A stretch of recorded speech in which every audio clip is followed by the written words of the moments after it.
अस्सलाम वालेकुम। इस वीडियो में बात करेंगे केराटोकोनस की। व्हाट इज केराटोकोनस की डेफिनेशन आनी चाहिए। Keratoconus is basically ectatic dystrophy of the cornea characterized by central stromal thinning which leads to forward bulging of central या पैरासेंट्रल कॉर्निया। बेसिकली डिस्ट्रॉफी है और स्ट्रोमा की जो लेयर है वो इसमें इन्वॉल्व हो रही है, उसकी थिनिंग हो रही है। स्ट्रोमा की लेयर में पता था कोलेजन क्रॉस फाइबर्स होते थे, बेसिकली उनकी डीजनरेशन हो रही है। कोलेजन और म्यूकोपॉलीसैकेराइड्स ग्राउंड सब्सटेंस वो सारा प्रॉपर्ली नहीं बन रहा है, जिसकी वजह से forward bulging of the central और पैरासेंट्रल कॉर्निया हो रहा है। एटियोलॉजी क्या है कि कॉर्नियल डिस्ट्रॉफी है।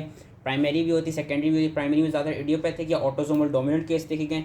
सेकेंडरी में हमारे पास क्या कौन कौन से केसेस आ सकते हैं? ऑकुलर डिजीज़ की वजह से, फॉर एग्जांपल कॉन्जेनिटली एनिरिडिया की वजह से, रेटिनाइटिस पिगमेंटोसा की वजह से हो सकता है। एलर्जिक कंजक्टिवाइटिस मैंने कहा था कि मैं वीकेसी में भी मैंने बताया था, मैं केराटोकोनस बताऊंगा। एलर्जिक कंजक्टिवाइटिस में हमारे पास वीकेसी की एसोसिएशन देखी जाती है कि जब भी केराटोकोनस होता है तो उसके साथ हमें वीकेसी मिलता है, या वीकेसी की वजह से वर्नल केराटोकंजक्टिवाइटिस वजह से एलर्जिक कंजक्टिवाइटिस उसकी वजह से केराटोकोनस होता है। सिस्टेमिक डिसऑर्डर्स में हमारे पास chromosomal disorders like Down syndrome, cutaneous disorder like atopic dermatitis and connective tissue disorders, क्योंकि वही कोलेजन्स की बेसिकली लॉस हो रहे तो Marfan syndrome, osteogenesis imperfecta, Ehlers Danlos syndrome देखा जाता है।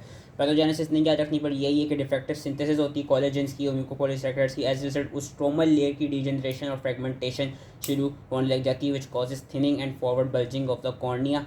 प्रोग्रेसिव मायोपिया और एस्टिग्मेटिज्म होता है। क्लिनिकल फीचर्स ये हैं कि ऑनसेट प्यूबर्टी के दरमियान होता है, बहुत आइज आर अफेक्टेड होती हैं।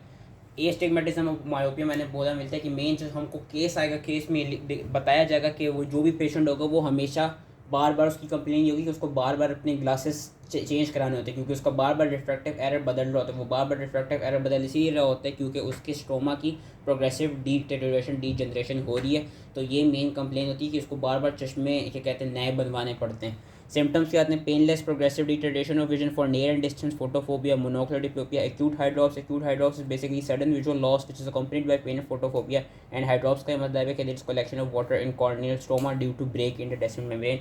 मेन जो चीज़ केराटोकोनस से याद रखती है वो साइंस इसके वेरी इंपॉर्टेंट है, इन्वेस्टिगेशंस एंड ट्रीटमेंट एंड इसकी डेफिनेशन। कॉज मैंने बता दी, ज़्यादातर कॉज को एक देना है और वीकेसी के साथ एसोसिएटेड होता है। Signs are very very important of keratoconus. What are the signs की विजुअल एक्टिविटी रिड्यूस मिलती है और हमको कौन सी क्लिनिकल एग्जामिनेशन में क्या क्या फाइंडिंग्स मिलती हैं याद रखनी होगी। डिस्टेंट डायरेक्ट ऑप्थेल्मोस्कोपी में ऑयल ड्रॉपलेट रिफ्लेक्स मिलता है, याद रखना है। मंसन साइन मिलता है which is the bulging of lower eyelid when the patient looks down. कभी कभी हमारे पास हॉस्पिटल में मंसन साइन की तस्वीर आती है। केराटोस्कोपी में हमको इरेगुलर लिंक्स नज़र आती हैं। रेटिनोस्कोपी में इरेगुलर सिजर्स रिफ्लेक्स नज़र आता है। और स्लिट लैंप एग्जामिनेशन में क्या मिलता है कि thinning and forward bulging of the central cornea.